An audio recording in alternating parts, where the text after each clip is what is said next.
day 2. I'm leaving the campsite at Lillard's Edge, which was fine. Nice restaurant, good night's sleep. Set for today. I'm starting off by walking down the A68, which ain't exactly perfect, but to get back onto St Cuthbert's Way, I mean walking through all this long grass and it's a bit wet this morning, I don't want to get soaked.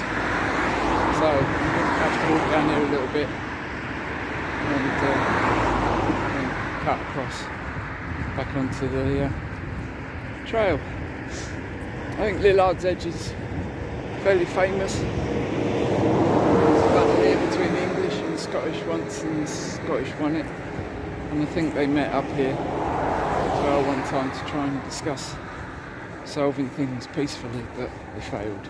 So yeah, it's a bit of a momentous area. Still, the day looks good, and the lady in the shop says it's a relatively easy walk today, but we'll see, eh? Made it back on St Cuthbert's Way. Walking along the A68 was not a pleasant experience, but then again, walking on A roads never is it? But this is much better. Peaceful and shady. Beautiful. It's the word of the walk. Beautiful.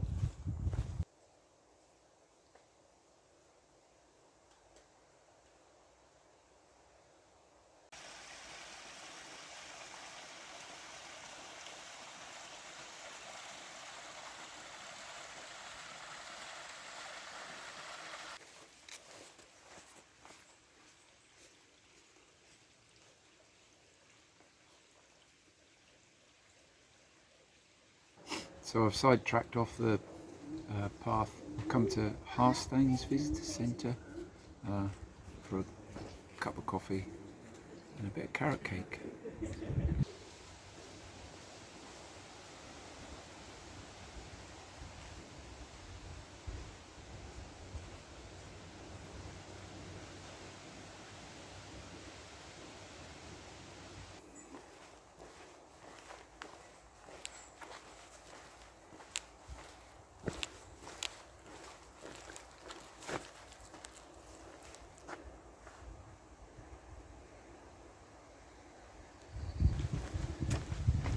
Now crossing the river Cheviot. I don't know that's how you're supposed to say it, but you know what I'm like, pronunciations. Oh, dig this. Proper suspension bridge. And proper river.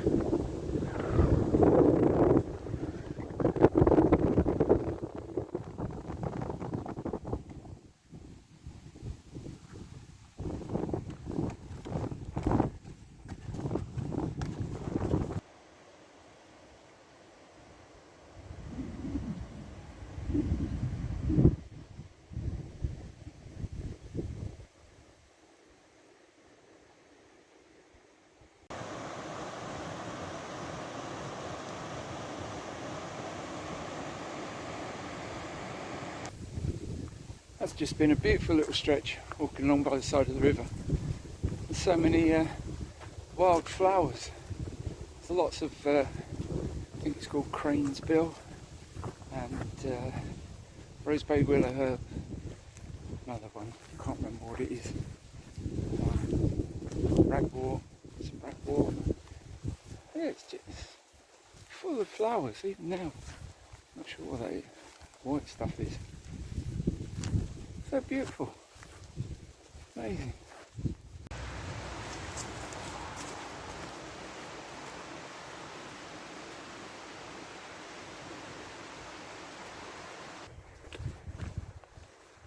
Thought I'd say a little bit about St Cuthbert, seeing as this is his trail. So he was a 7th century monk who joined the monastery at Melrose. That's where he started off, although they think the original monastery at Melrose was a bit west of where the abbey is now. Anyway, yeah, that's where he sort of initiated. Spent a little bit of time at Ripon Abbey, then came back to Melrose, became the prior there, and then he got asked to be the prior of Lindisfarne, hence the connection of this walk. And he went there, and then after a bit he was made the bishop. He became famous for his asceticism, his miracle working, and his spreading of Christianity in, I guess, what would have been quite a large degree a pagan Scotland in those days. In his latter days he became a hermit, and he ended up living in a little cell on an island just off of Lindisfarne, and just wanted to be on his own and spend time with God. When he died, his body was kept at Lindisfarne, but in later years, not quite sure, I guess it would have been the 8th century, the monastery there got raided quite frequently by Vikings, so they wanted to keep his body safe. So the monks left the island, took St Cuthbert's body with them, and I think they travelled around for quite a bit. They would have definitely done some of this, but eventually his body was incarcerated in Durham Cathedral. Whether it's still there or not, I don't know, because I'm not sure if it's the Reformation. I think it would have been in the Reformation. It got a bit destroyed and wrecked. So if there's anything of him left there or not, I don't know. But there we are. I guess this is a route, or something along this route. There's one he might have walked quite frequently. So I guess this is a bit of a pilgrimage in a way, isn't it? Well, I'm glad I wasn't walking down here when this happened. Major roadblock. Alternative.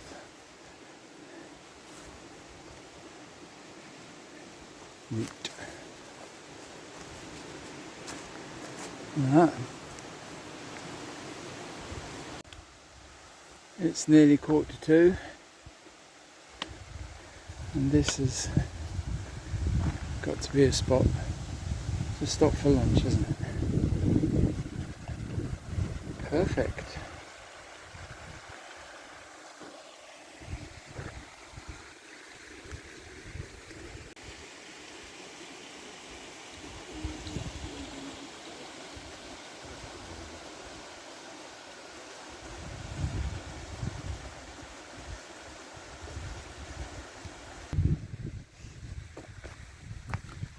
That was a great little spot. Stop and have some lunch. And now I'm going up the steepest climb of the day. There's a couple called Nick and Sarah that I've bumped into a few times today, yeah. And sat there having lunch with them. I think this might be the steepest climb. If it is, it doesn't look as terrible as I thought it might be.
think those hills over there are the Cheviots.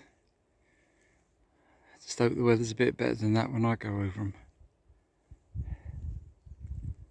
I'm coming into Cessford, which I think once upon a time was quite a big village. Now there's only a few houses to it, and there's that castle there, which I think we walk a little bit past, so I'll have a little bit more. See what that's about when we get there. Look at all the corn, the fields of corn and barley and that. There's a tractor keeps going by that's harvesting. Beautiful. There's that word again. This is all there is of Cessford.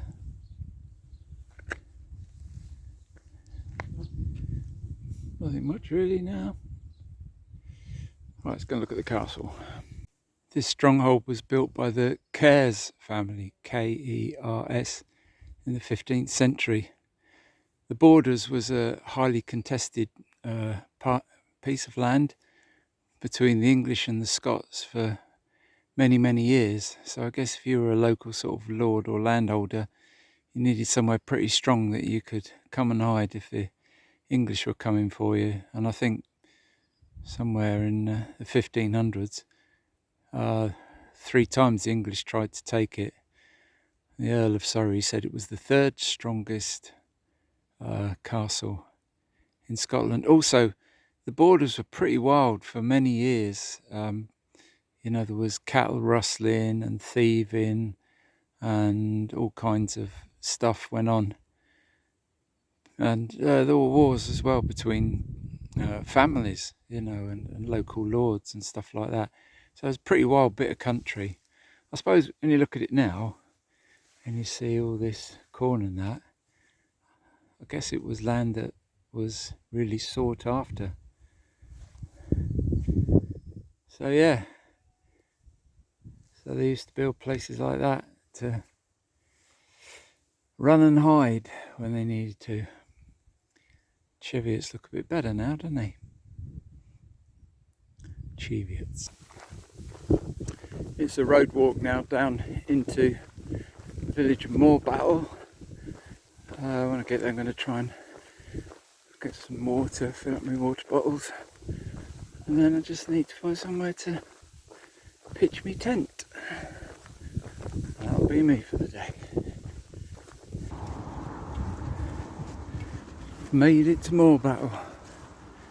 That seemed, or felt like a long old stretch of road walking. Not good for the feet. Anyway, let's see what Moorbattle has to offer. Well, this is my pitch for the night. It's not exactly, well, kind of is wild camping. It's just it's next to this minor road. But I don't think hardly any traffic going to come down it. A little bit wild, look. But yeah, it's flat. Grass isn't too bad. And if I go any further, I think I'll have to start going up into the hills. I don't really want to do that today. So yeah, gonna cook some food, chill out, and that's the end of day 2. See you in the morning.